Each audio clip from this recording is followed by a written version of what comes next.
ये देखिए सर, लेकिन इसमें इंदु कहाँ है? तो पढ़ लेने के जनरल स्टूडेंट कपड़े में तुम्हारे में क्या कर रही है? इनको मेडिकल हेल्प लगेगा भैया, प्लीज इनको हॉस्पिटल लेके चलिए। बैठी रह चुपचाप। आंसू के आखिर क्या बात है? इंदु कुछ पल चुप रहती है, फिर धीमे स्वर में कहती है, मान जी हम पर भरोसा करना अब थोड़ा मुश्किल लग रहा है। सास यह सुनकर और भी परेशान हो जाती है और सीधे सवाल करती है, क्या तुम फिर से विवेक पर भरोसा कर पाओगी? यह सवाल कमरे का माहौल और भी भारी कर देता है। वहीं दूसरी तरफ कहानी का रुख मुड़ता है कुशाल के स्टूडियो की ओर, जहां अचानक डोली वहां पहुंच जाती है। कुशाल उसे देखकर हैरान रह जाता है और पूछता है, तुम यहाँ कैसे? तुम्हारी तो आज क्लाइंट मीटिंग्स थी। डोली मुस्कुराते हुए कहती है, मेरा हस्बैंड तो सीएम का इंटरव्यू लेने में व्यस्त है, मैंने सोचा तुम्हें मिलने आ जाऊं। फिर अचानक वह कुशाल की आंखों में गहराई से देखते हुए कहती है, तुम चाहे कितना भी इनकार करो लेकिन मुझे हमारे रिश्ते पर पूरा यकीन है। मुझे पता है कुशाल, तुम्हारे दिल में मेरे लिए जगह है। तुम इंदु से नहीं बल्कि मुझसे प्यार करते हो। इसी बीच दूसरी तरफ इंदु पानी लेने के बहाने जनरल स्टोर की ओर निकलती है, लेकिन वहाँ से अचानक कदम कपड़ों की एक दुकान की ओर मुड़ जाते हैं।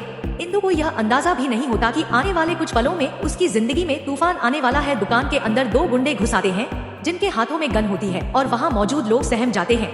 इंदु घबराकर चारों तरफ देखती है, तभी सीन बदलता है और कुशाल की एक सहकर्मी न्यूज चैनल पर यह ब्रेकिंग देख रही होती है। स्क्रीन पर इंदु की झलक दिखती है और वह चौंक कर कह उठती है, ये तो इंदु भाभी हैं। उधर विवेक के पास भी यह खबर पहुंचती है और वह बेचैन होकर अपने मैनेजर से सवाल करता है, लेकिन इंदु वहाँ कैसे? वह तो सिर्फ बटर लेने गई थी। उसकी बहन भी हैरान रह जाती है और कहती है, वो तो जनरल स्टोर गई थी कपड़ों की दुकान पर, आखिर क्या करने चली गई? दुकान के अंदर हालात और बिगड़ जाते हैं। गुंडों की दहशत से एक आदमी बेहोश होकर गिर पड़ता है। इंदु उसे देखती है और अपनी हिम्मत जुटाकर गुंडों से कहती है, इनको मेडिकल हेल्प की सख्त जरूरत है, भैया प्लीज इनको हॉस्पिटल ले जाइए। लेकिन उसकी यह बात सुनकर गुंडों का गुस्सा और बढ़ जाता है। उनमें से एक तुरंत आगे आता है और जोरदार थप्पड़ इंदु के गाल पर मारता है, जिससे इंदु जमीन पर गिर जाती है। उसके माथे से खून निकलने लगता है। पूरा माहौल सन्नाटे में डूब जाता है और गुंडे चिल्लाकर कहते हैं, अब बैठी रह चुपचाप वरना अंजाम और भी बुरा होगा। वहीं जब विवेक न्यूज देखकर तिलमिला जाता है, वह तुरंत अपने मैनेजर से कहता है, कार निकालो, मुझे अभी वहीं जाना है। दूसरी तरफ कुशाल भी ऑफिस में चैनल की ब्रेकिंग देख रहा होता है। उसके चेहरे पर चिंता साफ झलकती है। वह बड़बड़ाता है, इंदु तुम वहाँ कैसे फंस गई? तभी उसकी सहकर्मी कहती है, कुशाल हमें तुरंत कुछ करना होगा, नहीं तो देर हो जाएगी।